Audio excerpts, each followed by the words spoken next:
Well, welcome. My name's Anthony Spadavecchia, Managing Director of B Switchcraft and NESMA SA President. On behalf of NESMA National, we'd like to welcome our guests here from SA and around the country for our breakfast seminar.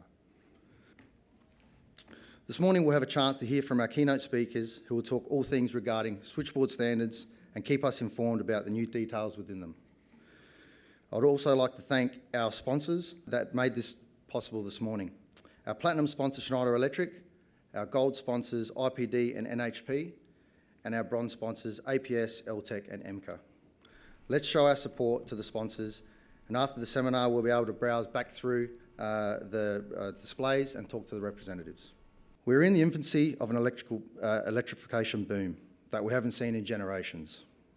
The world has a huge appetite for data, and the ability to store it is becoming a problem. With the emergence of AI, computer learning, off-site software platforms, social media, video streaming, etc., the world has become a data-rich, and the ability to store this data is becoming harder and harder.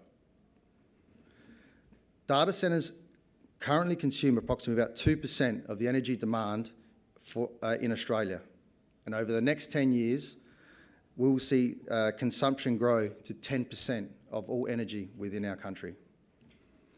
So this means 80% of consumption has not even been constructed yet.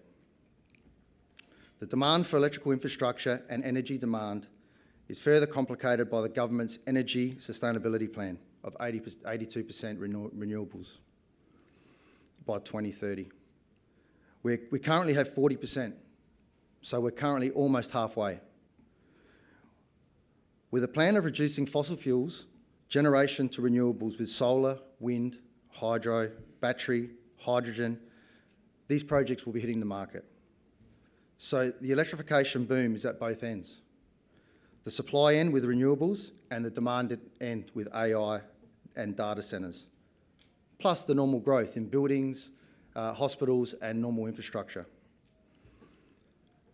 The time is now to make sure that the products we are specifying, designing and manufacturing do not compromise regulatory standards and are safe and robust for the years to come. It is the people in this room that have the ability to make sure we look proudly back at this period, knowing we have created something special for our future generations.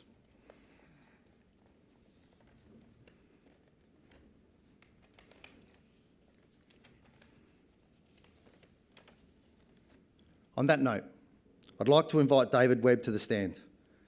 David Webb has been in the electrical industry for 40 years. David is the Managing Director of DRC Switchboards for almost 30 years and the Director of Border Switchboards and V2 Switchboard Solutions since 2016. David is a key voice in our industry and currently holds the position of NESMA President for Victoria. David is an advocate for all things switchboards and currently sits on EL6, EL6-8 Standards Committee, working on 61439, 60529 and 60890. David also sits on EL1 Standard Committee working on AS3000, AS33110 and AS4863. Please welcome David to the stand. Good morning. I'll probably get up and walk around a bit during the course of my presentation because for those that know me, they'll also be pleased to know that there's no whiteboard up here.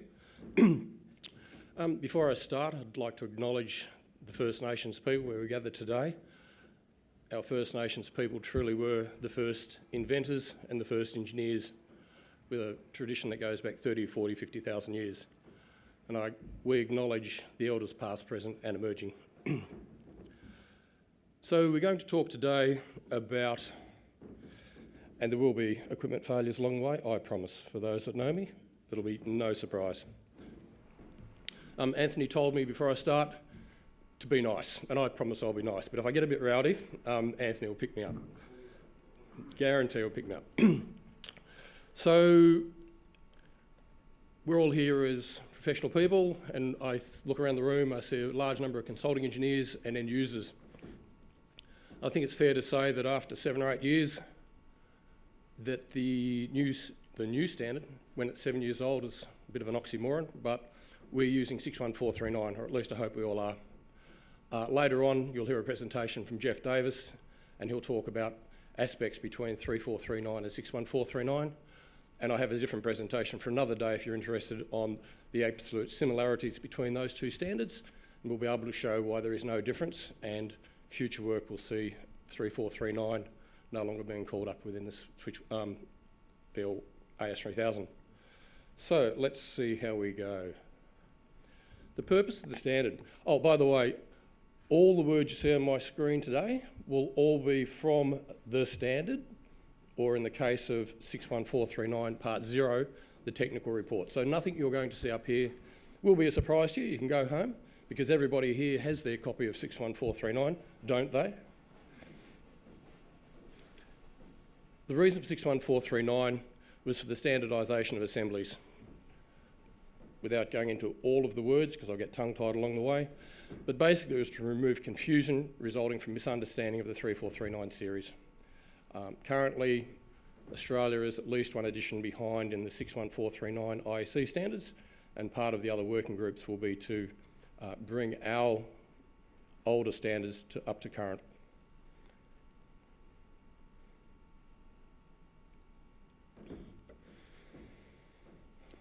The overview of the standards for the general suitability of assemblies under 61439 under a variety of operating conditions, and it's the user selection. We're going to be talking about not so much how to use the specifier's guide, but the whys about why would you use it. And it highlights specific conditions like UV exposure, pollutants, extreme temperature, fire protection, and where custom assemblies may be required. There's nothing new under the sun. This is just the first page of the user requirement under 3439. What we're doing, we haven't changed anything. It's always been there. The difference is, a few years ago, AS3000 changed with one very significant way. It changed from a deemed to comply requirement to use a switchboard standard to a shall. So around Australia, all the different states and New Zealand have legislation that calls up AS3000 is required by law. So to get a certificate of electrical safety, if that's what's called in South Australia, I'm talking from a Victorian, to put in a certificate of electrical safety requires compliance with AS3000, and it's now a shall requirement. The switchboard shall comply to 3439 or the 61439 series of standards. So it's no longer a nice to have, it's actually a lawful requirement. And that changes the onus significantly to that's close enough, or she'll be right, that it's a shall requirement. And we'll get into a little bit of that a little bit later. Anthony said at the end of the presentation that we'll take some questions. I'd rather it be a conversation between us and instead of me up here talking at you. So anyway along the way, if you have a question, just stick your hand up, because I promise there's probably 10 other people want to ask the same question, and it'll make it a lot more interactive, and we can talk and go off on tangents and come back, and I'll eventually get back to the theme.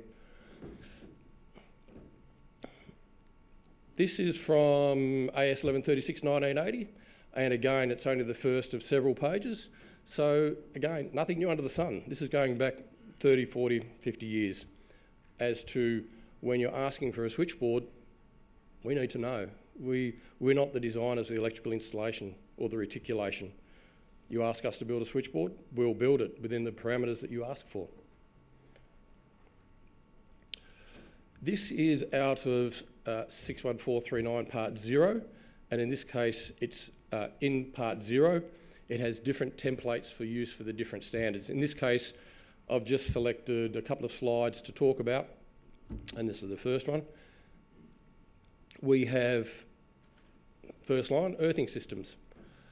Default arrangement is a manufacturer standard, and then we've got a number of earthing systems that are called up, and I've highlighted in this instance TNCS, which we would commonly known as an MEN system, without getting too technical. The two are interchangeable, but they're not exactly correct, but for the purpose of this conversation, they are correct. However, with the new and emerging technologies, it may no longer be that it's a default position to go to an MEN system. You may consider that we may end up with some TT systems, and in New Zealand that's already the case in some installations. So it might be that when you're looking at your new projects, particularly with the electrification of Australia and all of the differences that we're going to be seeing coming into the systems, that you may need to think about your earthing system. Examples of what we're dealing with in AS3000, we're all familiar with alternate supplies. We're now going to have to deal with supplementary supplies and new and emerging technologies we might not even be familiar with, such as battery electric systems that now feed into the switchboard, such as large solar arrays. And for the purpose of this talk, we're going to be talking in my space, which is high current switchboards, whatever that definition may be. So we are going to have to think about what that looks like. And when we've got inverters that are feeding into systems with all of the associated issues and regulatory requirements for that, we need to think about our earthing. That's just the first line. We're not going to go into line by line by line. That would not be very interesting for anyone. Nominal voltage, obviously, it's going to be the local conditions. And we get to, I should have my glasses on.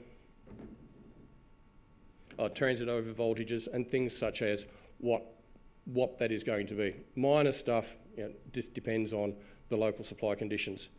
And then we get down to rated frequency, fairly obvious, and additional on-site testing is required.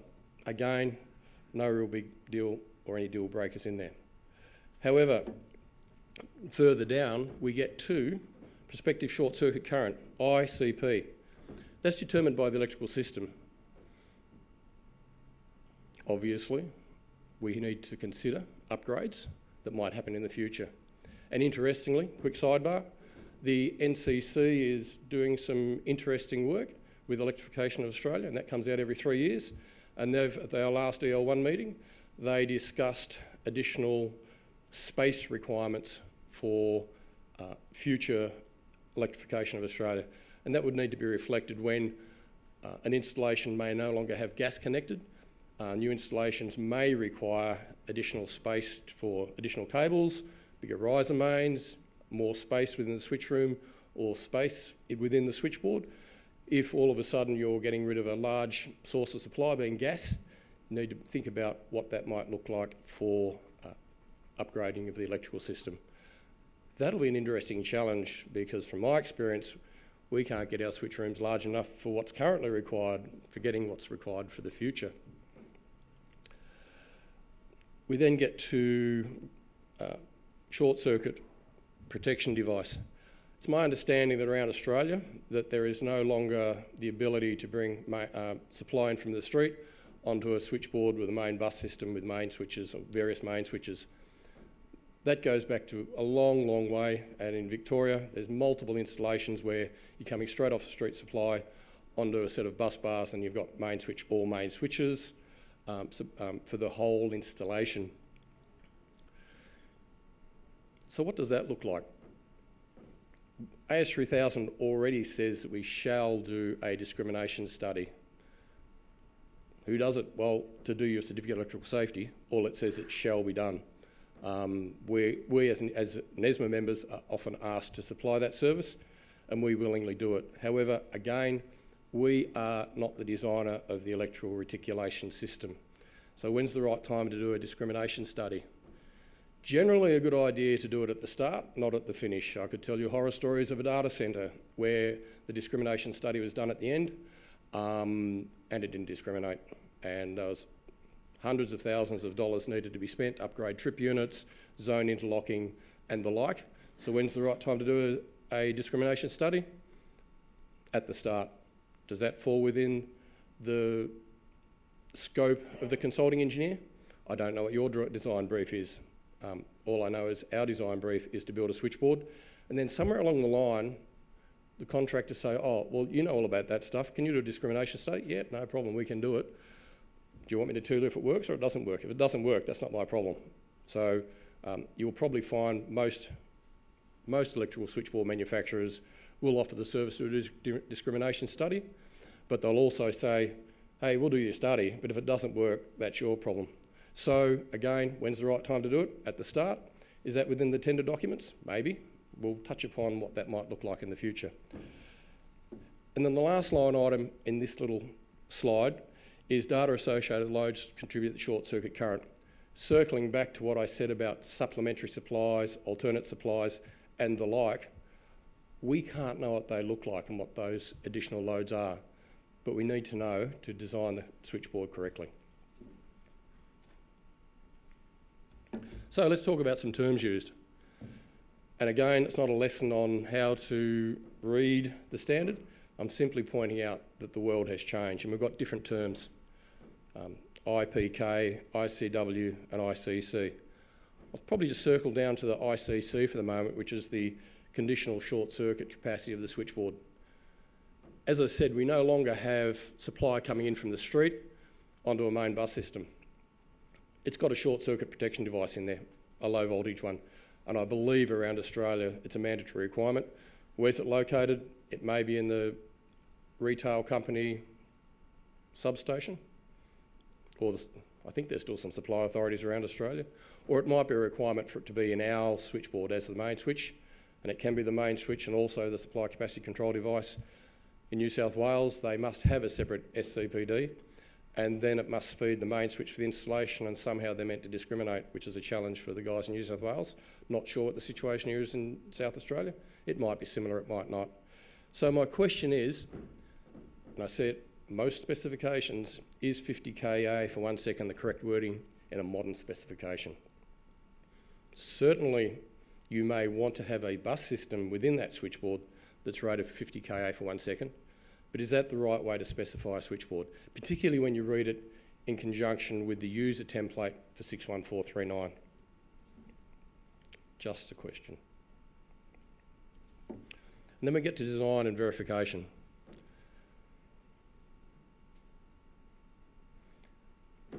A lot of specifications I read tell us how to do something. And I could pick on some just really simple, easy examples.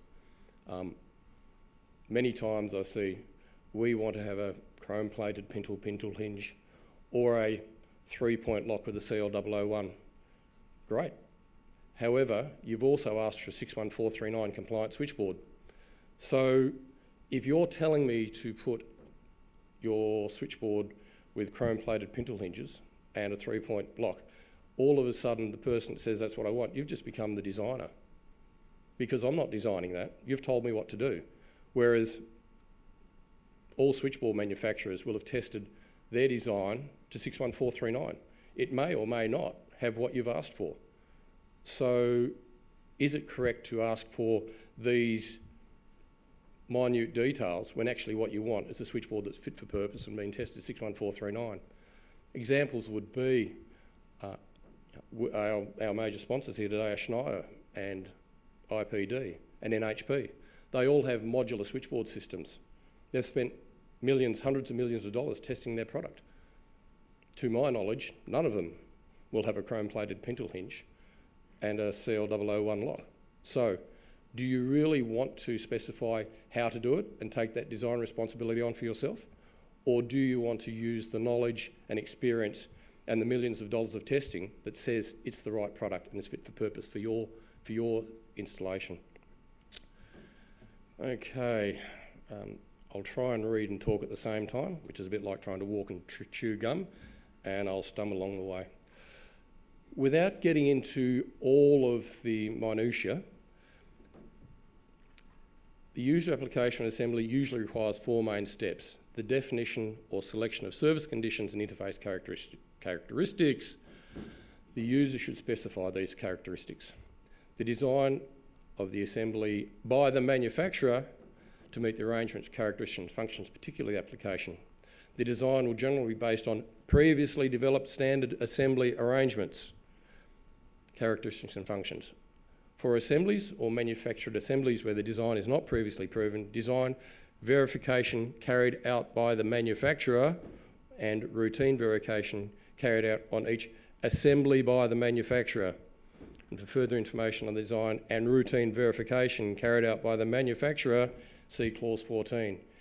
In case it's not clear, I'm highlighting some things that is the responsibility of the manufacturer. Let's go to clause 14. This is from 61439 part 0. The object, what are we trying to achieve? Design verification is intended to verify compliance of the design of an assembly with the requirements of the relevant assembly standard in the series. Usually design verification is carried out on a typical arrangement within a standard product range and at the time the product is developed. An assembly is not normally verified for a specific application unless it includes significant deviation from previously verified arrangement. The manufacturer is responsible for the design verifications.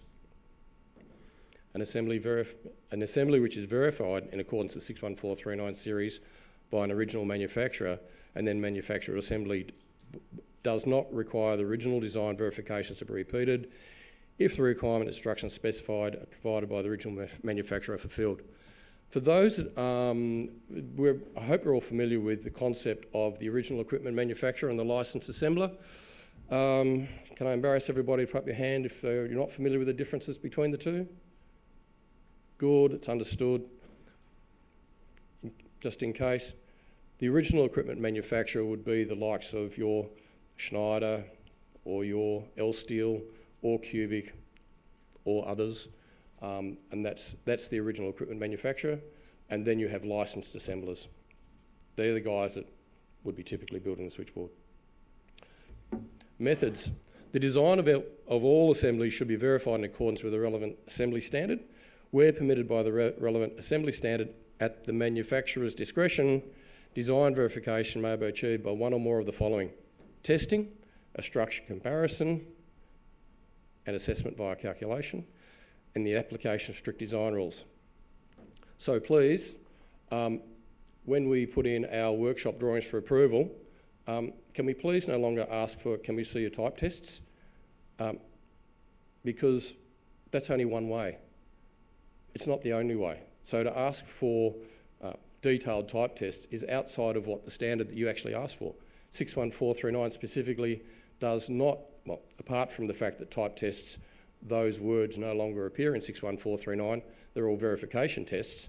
The two may be interchangeable, but type tests no longer exist in the language of 61439.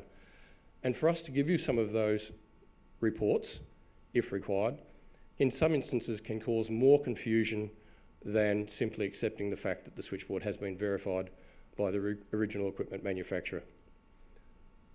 The reason that's important is 61439 is now called up by law. So to have a switchboard offered up for installation that does not comply to the standard could be at best be considered mischievous, but may even be outside of the law of South Australia. Records. The manufacturer record all design verification, including data used, calculations, comparison made, and the results of the tests carried out. These design verification test records form part of the manufacturer's intellectual property. Such proprietary information will not normally be made available to any third party, including the user, except at the manufacturer's sole discretion. Manufacturers spend millions, tens of millions, hundreds of millions of dollars developing and testing over decades to come up with a switchboard design that we know will pass the requirements of the standard and the tests required in there. It's an important point because circuit breaker manufacturers, the hardest test in my opinion to pass is the short circuit interruption. The short circuit withstand, your 50 kA for 1 second if you will on your bus system, that's the easiest test in the world to pass. Any switchboard manufacturer will pass that test. It's like 1 + 1 = 2. Put enough copper, put enough supports, it will pass all time. Circuit breakers are all tested to the same standard, and it's a short circuit interruption, but they're tested in a specific way. Without getting into details, Jeff Davis may talk about it later, I'm not sure, but most circuit breakers, all circuit breakers are tested free in air with a length of cable, and they do their job perfectly well, and a 250 amp breaker will carry 250 amps all day, every day, and if it's a 50 kA circuit breaker, it will interrupt that 50 kA in a manner that it's predicted to do it, and all circuit breakers are manufactured to the same and tested to the same standard. However, foolishly, our switchboard manufacturers then stupidly go and put it in a small box and expect it to operate the same way. It simply will not happen. I haven't got video, well, I've got many videos that I can show that a small box with a circuit breaker in it will simply blow the door off that box. it will not pass. The amount of energy that comes out of a circuit breaker doing its job correctly is severe, and that's why we go and test. And you can achieve compliance in many different ways. You could put 20 bolts on the outside of a door, or you could make the compartment bigger, or you could make sure the circuit breaker vents in a predictable manner, and the like. So when you are looking at a verification as a licensed assembler, you must follow the manufacturer's recommendations, because that's the way you've been given the design rules to fit a circuit breaker. Is everyone clear on that?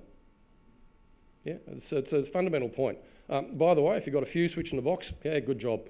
It'll pass every test every time, because fuses contain the energy in themselves. Circuit breakers, totally different story. Oh, and interchangeability, device substitution. It's allowed under the standard with very, very certain and specific design rules. Those design rules would be similar characteristics, Watt's loss, and the like, but also it's very specific about the way that particular design has been tested. One manufacturer of circuit breakers may vent to the line side, one may vent to the load side. These days with modern circuit breakers may vent two different directions. So it's not simply good enough to say I've got a 50 kA circuit breaker, I'm going to swap one out and put the other one in. It may make a very significant difference. I can talk from experience that 4 different circuit breaker manufacturers, all leading manufacturers in Australia, all circuit breakers are built to the same standard. We were doing some testing with our particular design, and 3 of those cells with identical configuration all passed the first time at a very high fault level. I think we're about 70 kA, which is outside where we'd normally sit for most power distribution in most applications. But the fourth circuit breaker took us 3 attempts. We turned it around, we put an additional shroud, we put some insulation, and what was happening, the ionised gas was venting, and ionised gas is highly conductive, and what was happening is the circuit breaker interrupted, the ionised gas then vented onto the line side. Now we've got an unlimited arcing fault. Oh, sorry, wrong terminology. A fault current uninterrupted by the short circuit protection device, and we blew it up. Watch my language again, be nice. So it doesn't necessarily mean you can't do it. It means you can, but there are certain design rules in certain applications when you can product substitute. We'll do a slight out to 61439.1, which is the general rules, and we'll come back in again later. But again, in 61439, design verification. Design verification intended to verify compliance with the design of assembly or assembly system with the requirements of this series of standards. Where the tests on the assembly have been conducted in accordance with the 60439 series, apologies, this is out of the main body of the document. It's not out of the appendix, the Australian part of the standard, which also calls upon 3439 and others. The test results fulfil the requirements of the relevant part of the standard. The verification of these requirements need not be repeated. So what that says is if you've got a design that's been tested to a previous standard and the test requirements have not changed, you don't have to repeat the test. In really simple terms, if you've got a switchboard that's been tested to 3439 and the tests are the same, you don't have to repeat it for compliance to 61439 series of standards. To be more specific, all of the tests in regards to short circuit withstand and interruption have not changed from the 3.4 to the 6.1 series of standards. There is some minor changes on the temperature rise requirements between 3.4 and 6.1. However, it's possibly easier to have a compliant switchboard to 61439 than 3439 in some instances. The temperature ratings, you've got a little bit more head height. I'm not going to get into the specifics. The books are there. You can read them for yourselves. Okay, an assembly which is verified with this standard by an original manufacturer and the manufacturer assembled by another does not require the original design verification to be repeated if all the requirements and instructions specified and provided by the original manufacturer are met in full. However, where the assembly manufacturer incorporates their own arrangements not including the original manufacturer's verification, the assembly manufacturer is deemed to be the original manufacturer in respect of all of these arrangements. So what does that mean? It means If you've got a design that's been tested, you don't have to repeat the tests. Pretty simple stuff. However, this is meant for a standard switchboard, and the next time I see one of those will be the first. What it means is if you have an assembly that's been manufactured that's slightly different to what you've already tested, and a simple example might be a motor control centre where you've got a functional unit that's got a moulded case circuit breaker at a certain rotor, doesn't really matter what it is, and it didn't have a variable speed drive in it for a motor control centre. It means that if you are going to make that drive cell larger and put the variable speed drive in that cell, the assembler would do the verification for that portion of the work. They would be the original equipment manufacturer in that instance, and they would be the ones that do the verification to prove that's correct. That's just a simple example. Like there's many others where that's the case. So you've got a test report that says this is how you build it. The licensed assembler will build it to that standard. Doesn't need to be repeated and doesn't need to be re-verified in accordance with 61439.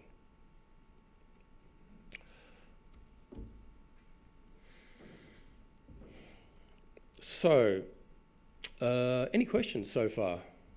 Come on, please, someone. Come on, ask the dumb question. Someone, please. Okay, okay, that's great. We all understand 61439 and understand the requirements. The point I'm trying to get to is we spend a lot of time, we've got design rules that we have to stay within.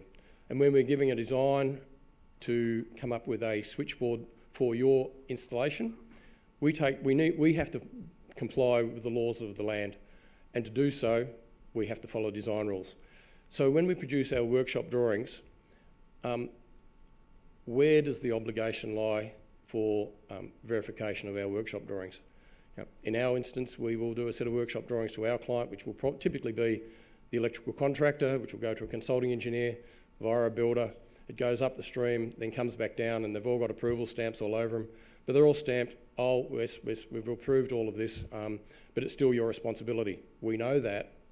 That's why we gave you the design in the first place. So when the switchboard drawings come back and they're covered in red pen, oh, Anthony, I'll be nice. I'll be kind. We do our job. When the drawings come back and they've asked, show us your verification for this and for that, it really asks the question, on what basis have those comments been made on our workshop drawings? As consulting engineers, there is a large amount of knowledge required in the space of the switchboard standard, but also the practical aspects of what that is and how it's done. And as I mentioned earlier, different circuit breakers operate in different manners. So it's not simply enough to say, oh, make the compartment smaller or make the compartment bigger or ask for this or ask for that. Is the knowledge that resides within or outside of the switchboard industry to make comments on our workshop drawings sufficient to be able to make those comments on the workshop drawings when they come returned back to us?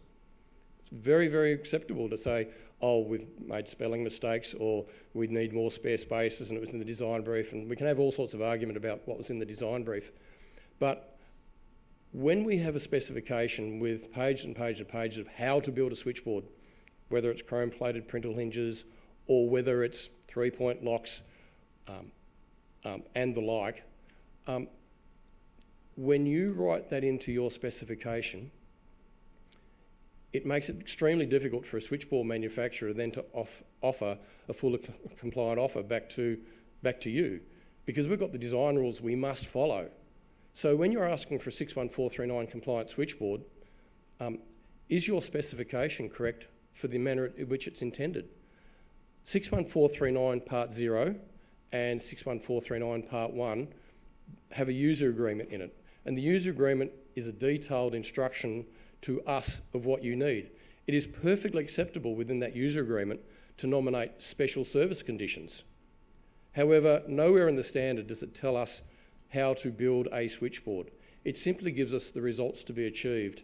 And from a position of a consulting engineer, is that not what your design brief is? I have an opinion about what specifications are, and most people think the specification is how to build something. In my opinion, specifications are a sad history of everything that's gone wrong in the past. There's a reason that people put a lot of detail into, we want it painted with zinc anneal and then 2 layers of 2-pack. Why? Because in 1940 something rusted out. And there's a reason that we have chrome-plated pintle hinges, because once upon a time people wanted to take doors off switchboards and they were screwed on with butt hinges. And I could go on and on and on, because back in the day it was not a mandatory legal requirement to build a compliant switchboard. That time has changed. So now as consulting engineers and with your professional indemnity insurance, do you really want to take on that level of responsibility to take on that design aspect when we, on the other side of the argument conversation, have spent millions of dollars verifying and testing a design? Is that my wind-up? Jesus Christ, goes quick. Winding up. Okay, a quick recap. Yes, AS3000 has got some really interesting things going on. Okay, we all know about some of the issues around main switches operation definition, about touchscreens and single operation, and so that's one area that is going to be working on. I'm on Working Group 5, and Working Group 5 is doing a lot of the heavy lifting in regards to some really difficult areas of AS3000. And fortunately today we've got William Deutsch down the back, who is your South Australian regulator. Stand up, William. He is the head of Working Group 5, and we are working through a lot of these design aspects and some of the issues around historical problems within AS3000.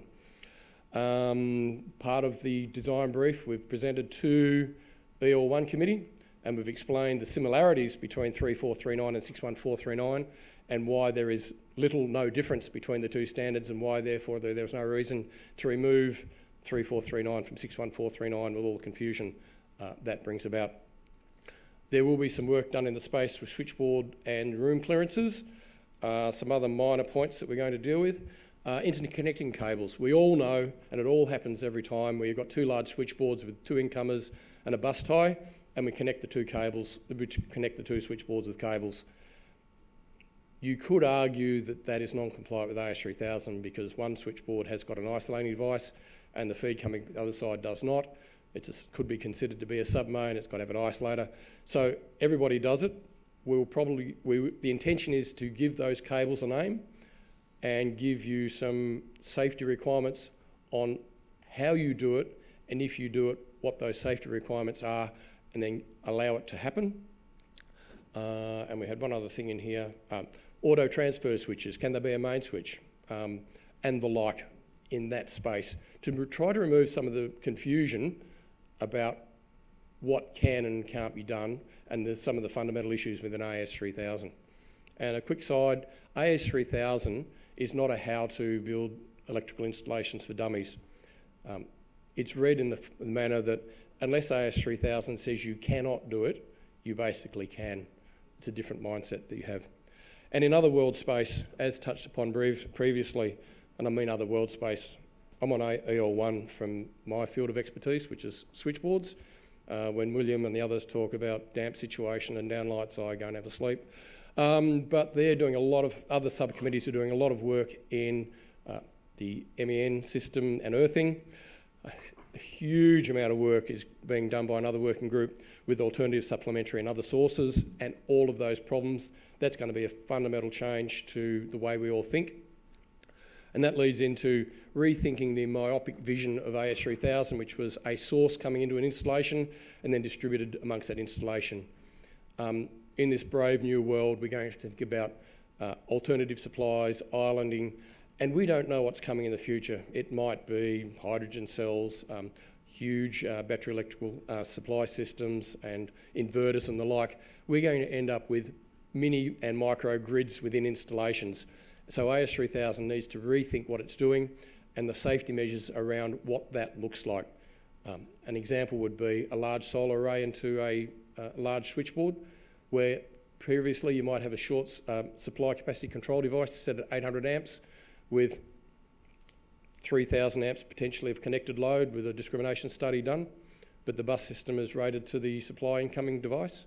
When all of a sudden we put another supplementary supply into it, what is the rating on that switchboard anymore? Is it now an 800 amp switchboard or is it a 1600 amp switchboard?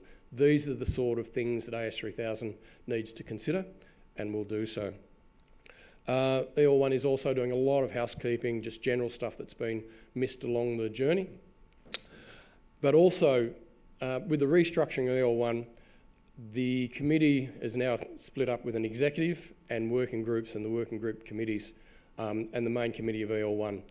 There is a whole EL1 community, and that EL1 community is a different thinking that standards have asked the community to reach out to industry. The EL1 community will be able to, within the confines of each working group. In our instance, for instance, switchboards, switchboard clearances, main switches, interconnecting cables, we have a certain amount of expertise in that committee. EL1 has asked to expand the EL1 community. If you have an interest in any specific field, nothing to do with me, maybe your hot thing is downlights or damp situations or swimming pools or whatever that might be, feel free to reach out and be part of the EL1 committee. We want industry and consultants and all parts of the industry to be part of this living, breathing document. The time frame for AS3000 at this stage is slated for delivery for next publication in 2027, and we hope to have it in the early part of 2027, which seems a long way away, but we're only just starting the hard work. So we've got 2 years to do the work, collate the work, come out for public draft comment, then go to publication. To stop the issue of amendments, which takes up everybody's time with little positive income output, EL1 has a commitment to publish AS3000 on a regular cycle. At this stage, it is hoped to publish AS3000 every 4 years because we've got a large backlog of work that has not been done since the last edition. So this edition of AS3000 is to pick up all of the old work and housekeeping and important new safety work in this current work that we're doing. There is a whole swag of work that was not in the triage system deemed to be a safety issue or an important issue that needs attention. All of those other categories will then be automatically on the table for the triaging of the next edition of AS3000. So anything that gets picked up now that you feel is a shortcoming in AS3000, when you write to the committee, will go into the bucket for work for the next edition of AS3000. It will not be covered in this work, but we need that input from you for the next editions of AS3000. And again, we need the EL1 community to expand. So if whatever it is that you feel that you can have a really positive impact for AS3000, we welcome your input. Standards does not have a formal method for coming into the EL1 community, but it's very simple. You'll have my email address and you've got William's address. You can write to either of us in South Australia or directly to Standards, and we will, you'll need your details, what you want to work out, your CV, and then we'll be able to work with you to bring you into the EL1 community. Thank you, everybody.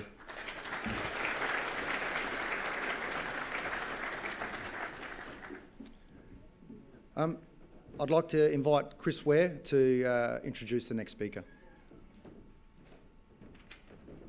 Thanks, Anthony. Good morning, all. I'm here to introduce Jeff Davis. Jeff is a seasoned professional with over 41 years of extensive experience in the electrical industry. His career spans a diverse range of roles in the heavy industry, maintenance, construction, domestic consulting and design. Jeff has been instrumental in designing switchboard reticulation systems for hospitals, factories and high-rise commercial buildings, showcasing his versatility and expertise. Jeff holds an impressive array of qualifications, including an A-grade electrical mechanical certification and a degree in electronics from RMIT, as well as a Masters of Business Marketing from Monash University. His commitment to education and knowledge sharing is evident through his numerous seminars on the application and design of circuit protection devices, modular switchboards, and general design principles. He has conducted these seminars for prestigious organisations such as Engineers Australia, the Institute of Electrical Inspectors, Consulting Engineers Australia, and NESMA Victoria. In addition to his practical experience and educational contributions, Jeff has played a significant role in standards representation. He has been involved in various committees, including EL6-8, switchboards, EL6 is chair for switchgear, EL001 for community working groups, EL001-14 for IEC review group, EL007 high voltage switchgear, EL039 electrical safety for film and television sites, he's the chair of that, and also the chair of EL068 working on or around live equipment. Today, Jeff will be discussing critical updates and directions related to Annex ZD within the AS61439 standard, focusing on the truths regarding modifications and repairs. His deep understanding of these standards and his extensive industry experience make him an invaluable resource for navigating these complex topics. Please welcome Jeff. Thanks everybody for joining us today, and hopefully this will be an interesting session. And apologies to the switchboard builders in the room who have heard me numerous times over this topic. So I'm just going to do switchboard compliance and talk about some alteration repairs to start with. So we're going to talk about alterations, I'll get there eventually, to switchboards. Then I'm going to drop down and just talk about some of the changes that are coming along in the AS standards, and then some of the things that are being developed in the IEC world. This is a reasonably quick view of alterations of switchboards. Some of the switchboard builders in the room have listened to me go on about this for an hour and a half to 2 hours, because it can be quite complex, but this is just an overview. So inside 3000 we have 1.3.9.3.1 alterations of switchboards. The really important part of this section is Part A, where it says carry currents or sustained voltages in excess of those permitted by the standard. So you absolutely need that incoming protection device. In Victoria, we call it an SCCD. In other states, it's an SPD. But if it's not there, David mentioned that we built a bunch of boards at some point that were connected directly to transformers. They are problematic and will be problematic until you replace them or do other significant work with them. So we're trying to stay within this clause of 1.3.9.3. But there are some other complexities with this. I'm going to just walk through this process before we get on to some others. So a CFS unit in this particular board failed. The CFS unit was no longer available, so what can we do? And we had to confirm the supply protection device coming to this board, which it did have. So we are limited to the current the board was designed to take. Evidence of the original testing. Luckily with this board, and I'm going to hang around on this topic for a little bit now, is the original manufacturer of this switchboard was still available. We could access data from that original switchboard manufacturer. So it did allow us to progress forward with this process. However, if you are not able to get that, your process of making changes or extensive modifications to any board are completely limited. There was an application in Victoria where some people did an extension to a switchboard.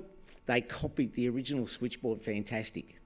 It was down to 0.5 millimetre accuracy.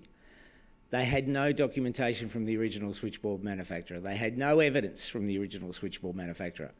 Would it have worked? Probably. There was no documentation. The insurance company wrote the building off and said, until you change the whole switchboard now, we are not going to insure you.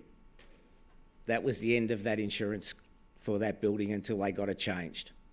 So it does have effects outside just the electrical system that you must consider.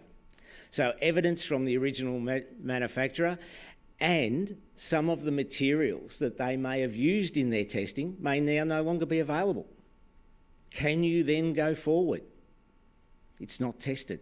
So advice from the original manufacturer is absolute paramount. And as with this board, evidence of work being carried out that's not compliant. You can see from the picture that there's a moulder case breaker where a CFS unit used to be.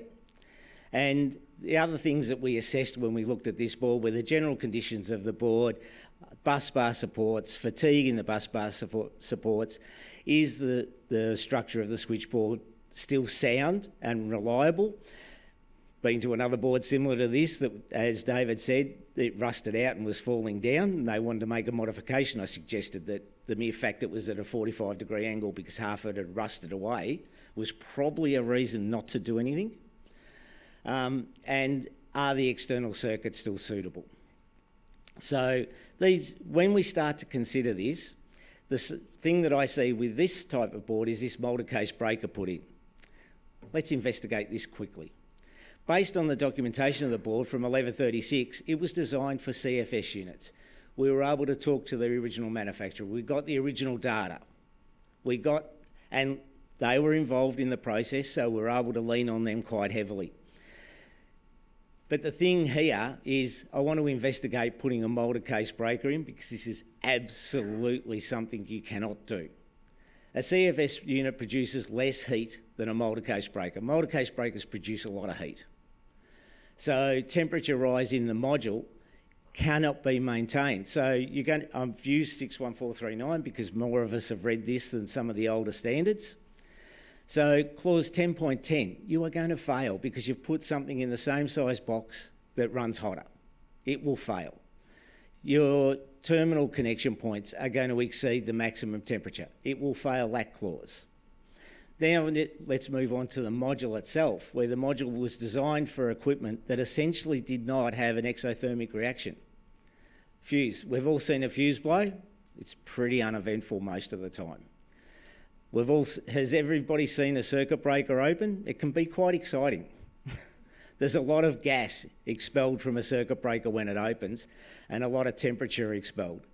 So you're going to fail 10.2, all the strength testing of that module.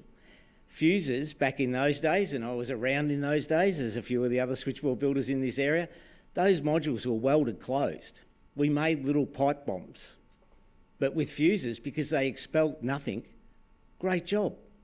You put something in there that's going to triple, it's going to have an expansion rate of something like 50,000 times its volume, and seal it up and lock it tight closed, you've built a pipe bomb.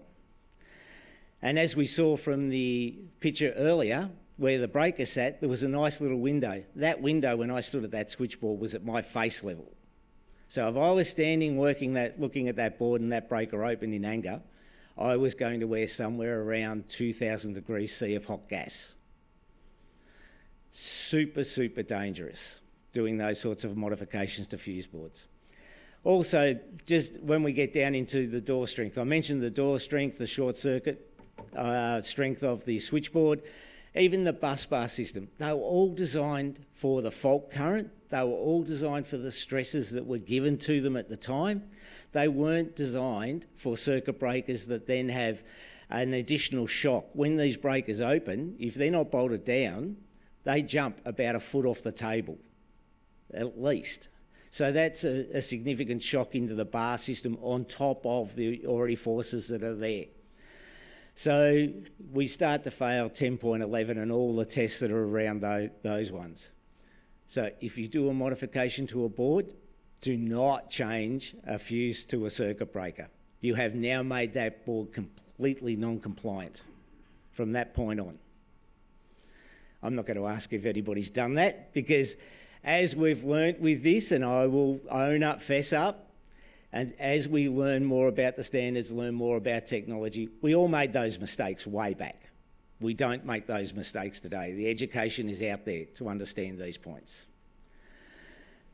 When we come further forward to newer switchboards, we're looking at, David spoke about 1136 and 3439 and 61439. If we're doing a modification to a switchboard that is 1136, do not, and I've heard this a number of times, we're going to make the 1136 board 61439 compliant. You cannot. It's installed. The standard that is compliant to that board is that, and in every jurisdiction in Australia, it is in your legislation in one form or another. Some are more specific than others, but it is basically compliant to the standard of the day when it was energised. So if we're going to do anything to that board, and it's an 1136 board, it's 1136. You need to follow. Hopefully there's not too many electrical contractors in this room because I'm about to upset them. Inside AS3000 and all state legislation, it talks about competent person. I'm sad to say I would not deem an electrician to be competent to be carrying out this work at all, unless they have proof of a switchboard building history or they've worked in it and they can then prove to me they have the standard. In Victoria, where I'm from, I go out to these things a lot, and the very first thing I ask the contractor is, show me the standard you're working to. And he shows me 3,000. I go, right, you're not doing this job. I'm an inspector in Victoria, by the way, too. So it's to the standard the board was built to, you are to work to.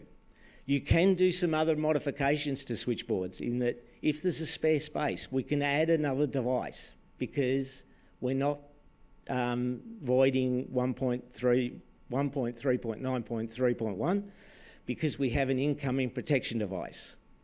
All we've done is change the diversity of the switchboard. So we can add another device. You need to add it using the materials, the function, and the device that was originally used. You still need to get some original data from the manufacturer to ensure that you can do this. I'm going to keep coming back to that original manufacturer. The other thing you need to look at is other standards like 60947. Because if I'm replacing a circuit breaker with another circuit breaker, I need to know all the characteristics of these devices. I need to ensure the ICU, KA level, ICP, the let-through level, the Watts loss. Interesting topic, but Watts loss is a very interesting topic that we can touch on later. The physical dimensions, as David mentioned about critical distances and even terminal temperatures, they all change with devices. So you need to actually understand the device that you're replacing one with and be 100% sure that it is the same or it performs better than the device that was there. Pretty much the only people sitting in this room and the only people I come across that know this more than most, switchboard builders. So again, go back to the switchboard builders. And stay within the standard that you're going to work within. If it's 1136, work within 1136. Inside Australian standards, they are deemed available superseded. We could not do this work if they were abandoned or obsolete. But because some of the testing is virtually the same, where they're kept as available superseded. So these standards are still available from Standards Australia and will be forever. So they are, you can get them to see what you're doing. One other thing that I'm just going to move on to now is ACBs. I see a lot of questions about ACBs and I hear a lot of discussion about retrofit. If anybody hasn't seen one, this is one that's being carried out, the instruction manual, where you bolt bars on the back of the new carriage and you push it into the old carriage. Let me start where this is wrong. So, the switchboard, carriage-in-carriage retrofit. And again, don't get me wrong, I've been involved in these in the past until I started to research it and how can I ensure that I'm staying compliant and I'm leaving the switchboard in a compliant state. So the switchboard standard through 1136 to 61439, there were a wide range of ACBs, especially back in the early days. There was General Electric, there was Crompton, there was Ottermill, there was a whole bunch of them floating around. And I see retrofit kits being done where they say, we're going to bolt some bars on and push it into the old carriage. You saw from the picture earlier there was a plate being screwed on. That plate gets measured by someone that's going to do the work and they drill a hole. How accurate is that? Who knows? The accuracy required for the connection for most ACBs is within 0.5 millimetre tolerance. Are they drilling that hole within 0.5 millimetre tolerance to start with? Just how they're going to mount the thing. So when we start to work our way through this, are those bars 10.5.3, again, I'm just sticking in 61439 because this is where most of what we've done or what we see is done. 10.5.3, short circuit withstand. Those bars need to be tested and tested with the carriage you're putting it in. How are you going to carry out that test for all the carriages that are out there that you're going to push this into? It's impossible. Some manufacturers of ACBs have done some of the tests for the breaker and the bars and the carriage, but when you're starting to push it into some of the old ones that are now no longer exist, there is no testing. So you fail on that. The internal connections, you're going to fail on that test as well. Temperature rise. As you can see from this picture, the module that held the original old breaker is in the white, surrounded by the blue. But if we leave the carriage there, we're now pushing the brand new ACB into that red dotted box. I can tell you, when the only way you're going to confirm temperature rise is by using 60890, the temperature rise standard for LV switchboards. It will fail. It may pass in the bigger enclosure because the old breakers were massively big. The new ones are smaller, they run hotter. But because the enclosure was so big to house the old one, most of the time it works. Most of the time. But I can tell you it fails the minute you push it into the old carriage. So you're going to fail that test. You're also going to, have you tested the short circuit withstand of the complete system? No, because it's in the board that you're trying to work with. So everything you have done with a carriage-in-carriage retrofit, and I'm not accusing anybody here of doing it, but anything that's done in this realm is going to be non-compliant. That board is now non-compliant. Can you do it? I've had a number of engineers from different companies say, but we need to do it, we have to do it. Well, no problems. But now you have no deemed to comply clauses that are going to protect you. And I have had the unfortunate experience to go to the coroner's court with this sort of stuff, and I can tell you, and I don't mean this by any offence to any engineers in the room or the engineers in the room, when you do something like that, 20/20 hindsight is fantastic, and you have 100 engineers telling you what you didn't consider when you did it at the coroner's court. So just be aware. And I will always, anything I've spoken about here, I've always tried to stand behind deemed to comply clauses within the switchboard standard or 3000.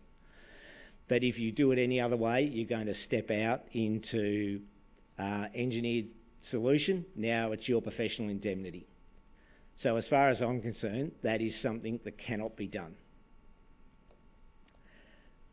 What we can do though, is if we pull the old carriage out, we still have to go through the same requirements. We still have to have short circuit testing of those bars. But now what we're doing is testing back to the connection point of the switchboard.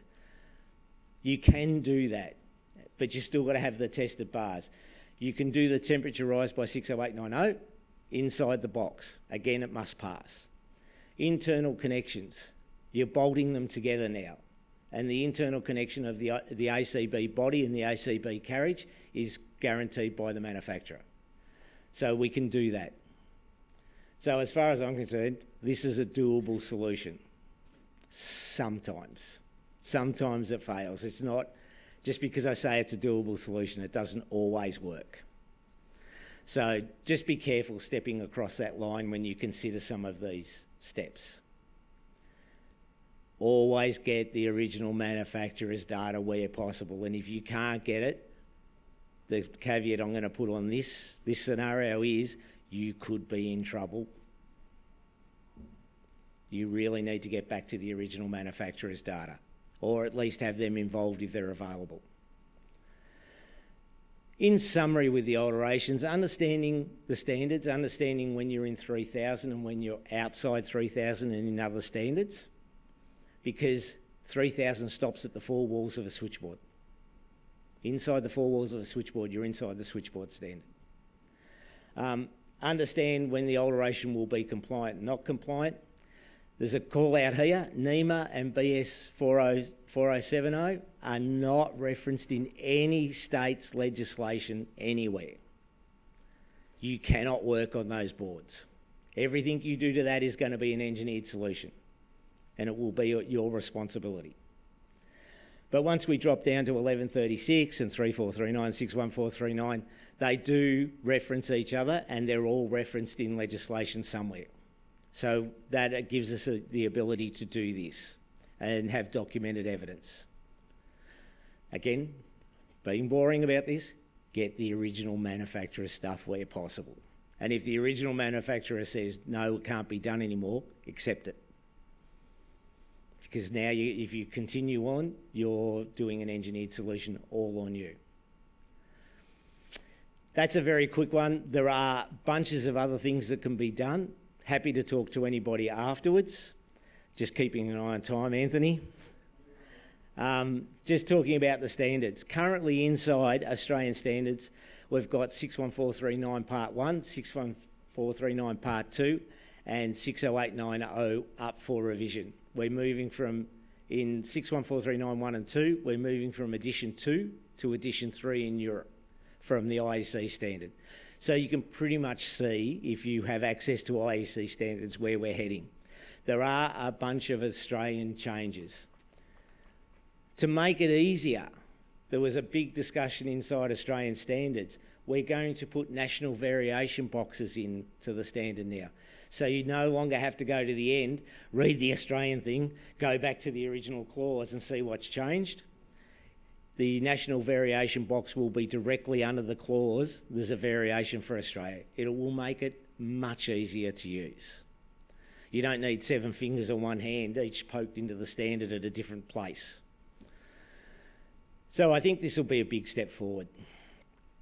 With 61439, there's been a significant amount of changes in both standards.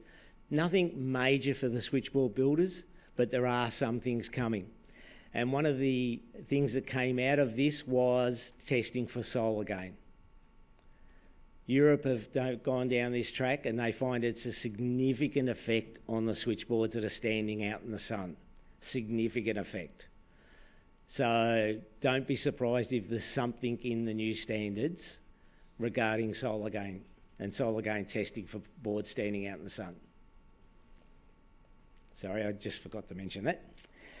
Also, with the IEC 61439 standards, we're starting to include, and we will include, because in Australia we had ZD, which was done in 1980, and we took it to the IEC group in 1981. The IEC group knocked it back. They then developed their own about 10 years later and started working on it. There hasn't been any significant real work done on our arc fault containment work since 2002, where there have been and there are ongoing changes to IEC 61641. So I can guarantee you the new standard will mention 61641 and the testing for arc fault containment. The scheduled release of, we've got our current one, there's a scheduled release of 61641 in 2025, and they've got it up for review. They're working on the 2027 version because there's so many changes in this area. So we're going to see faster changes. It's a bit like 61439. We're going to see faster changes in that at the moment. And it's just through advances in technology and, as David mentioned earlier, the electrification of markets. As we're using more electricity, there's a lot more changes coming through. There is a change to bus trunking system that's coming out. There is a PV solar standard. In Europe, they decided to pull out the solar gain into PV because when we said, but what about our boards that stand out in the sun? They said, you did what? They find it completely insane that we stick main switchboards out in the sun. They don't. So their solar PV installations cover combiner boxes, then back to the AC switchboard, because there usually is in their systems now an AC switchboard that stands out in the sun that feeds back into the main switchboard. So they pulled it out just for that. We will not. It will be part of it. There's some other standards that are being released, and there's one that's out at the moment as a TR that will become a standard shortly, which is 63482. Every time I mention this for low voltage switchboards in Australia, I get told, oh, we use AS 2467. I can tell you that is the wrong standard. I sit on the committee that looks after 2467. It is a HV standard for HV switchgear.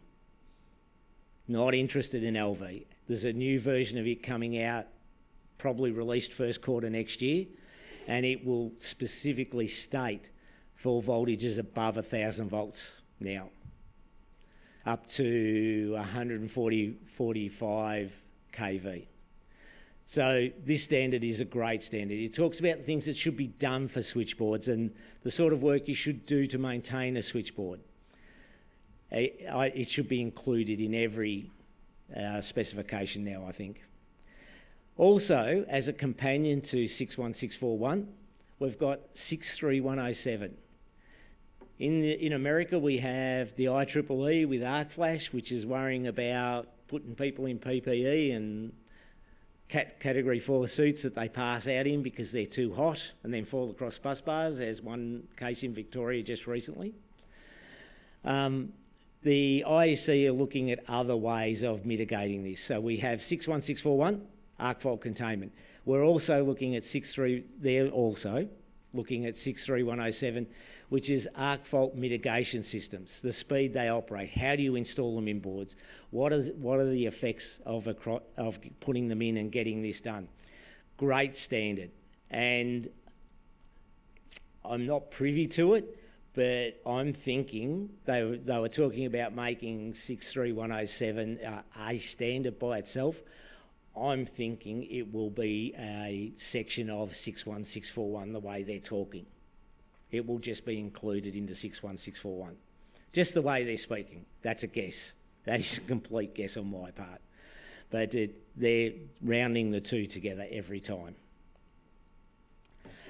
Just on that, and I'm sure every switchboard manufacturer here will smile and go, thank God, someone's talking about it. I get asked about arc fault containment and arc flash. They are two completely different standards.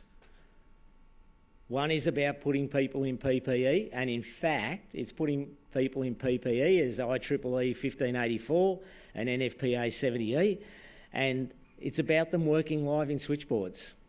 I'm pretty sure in all our legislation, the very first thing it tells you to do is don't do that. If you're trying to make the switch room safe for people being in it, as long as they're not working on the switchboard, arc fault containment. Make the switchboard arc fault contained. It helps the operator. You don't have to have them in Category 4 suits to turn a 250 amp breaker on. And they shouldn't be inside the module while it's live anyway. So they are two completely different standards. The switchboard builder is not required to do 1584. And I'm going to talk for some of the switchboard builders in the room. I don't know that any of them have been trained or offer it as a standard service, really. I'd like to hear back, but it's a interesting process to go through. I've been trained on how to do arc flash assessments. Let me just say, the Americans have an interesting way of looking at things. Some I don't agree to. So just talking about arc fault containment and to cover off on the age of the standard, this slide shows you when ZD was first sent up to the IEC, and it shows you the development of 61641 from its first 1996 when it was released to 2025, and I know 2025 is almost done. They're working on 2027 release as we speak, because of changes that have come along. So this is a significant standard that is going to keep developing as we keep working with switchboards with higher power.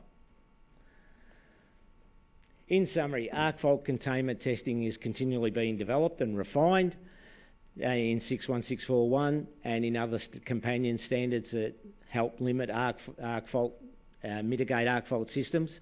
The IEC research on solar gain, they've done an enormous amount on it, and some of the results are quite interesting. And hence they're pushing down that. And arc fault mitigation systems, we're seeing a greater number than we ever have enter the market from manufacturers. As a standards person, the only thing I would like to say at this point is when manufacturers tell you their arc fault mitigation system operates in time X, that's for it. It will usually operate on the incoming protection device. It's the total time is your clearance time. I did an arc flash study where they worked on that, and they used the clearance time of the arc flash mitigation system and got it completely wrong. It's the complete clearance time. Don't be fooled into, oh, our thing can do it in this time. It's our thing can do it in this time, plus your incoming protection device has got to operate as well.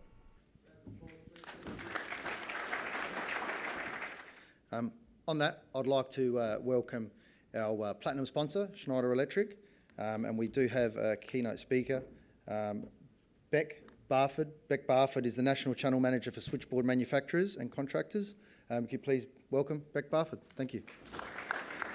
I guess firstly, I'd love to thank Anthony, David and Jeff for bringing your expertise and insights on the market. I think it is really, truly amazing to see so many people here kind of early in the, actually maybe not for you, early in the morning, to make our industry safer and one of the best in the world. So as an extension on that, I'd love to thank NESMA for creating a forum where we can really come together to meet, discuss and learn about the standards and the changes that are coming within our industry. So thank you.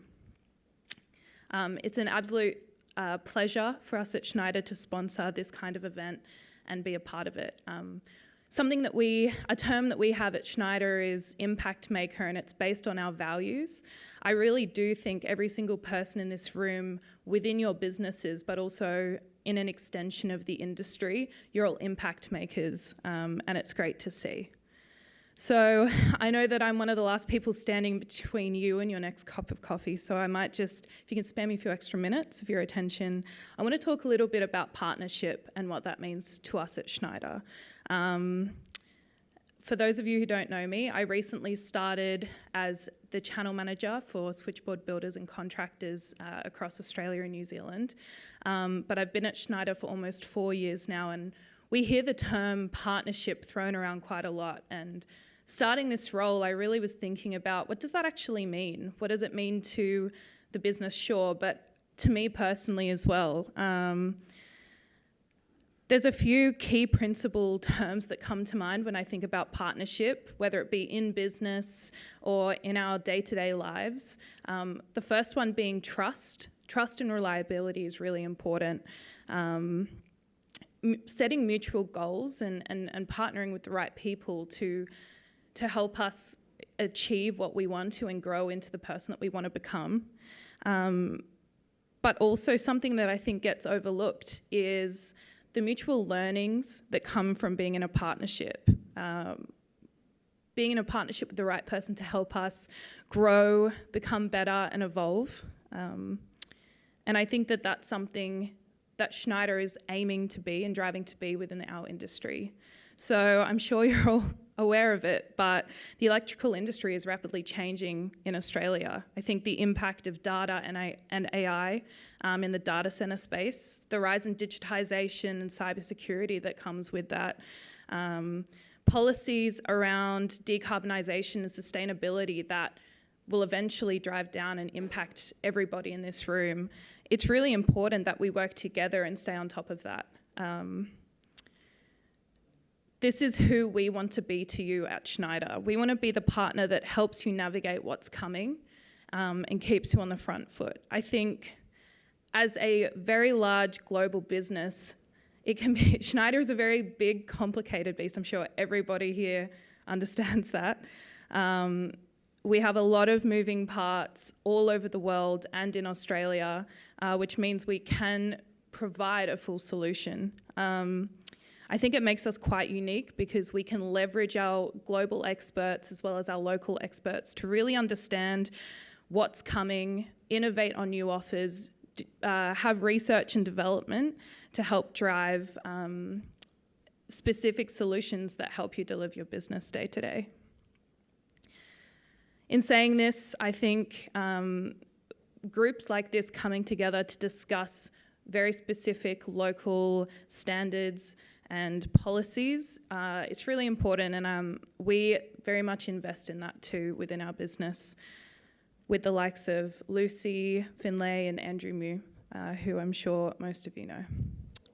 So I'm very excited. We actually have some new products next door. If you managed to have a look at them this morning, that's great. But we have our 1600 amp transfer switch, transfer packed, that delivers reliability and mitigates risk into critical segments. So please come and see us to have a look at that and ask some questions. We've got our new Climasys connected cooling unit, as well as a demonstration distribution board connected with smart solutions inside. Obviously, standing in a room in front of very highly qualified and technical people, I know I have a lot to learn from you, as well as the rest of us at Schneider, and I think we want to work with you to build partnerships built on respect, innovation, trust, and education. That's what partnerships of the future mean to us. So, thank you. Thank you, Beck. Just lastly, just going to finish off. We'd like to thank everyone for being here and turning out and listening to our keynote speakers. Also, thanks to our sponsors, all of our sponsors. Again, the exhibitors, they'll be in the room next to us for more inspection of the product and asking questions to the reps. Also, Jeff and David will be here next door. So if you do have some questions which are specific to a project, feel free to go and have a chat to them just for a bit more clarity. Thank you again on behalf of NESMA National and NESMA South Australia. We thank you for your time and have a great day. Thank you.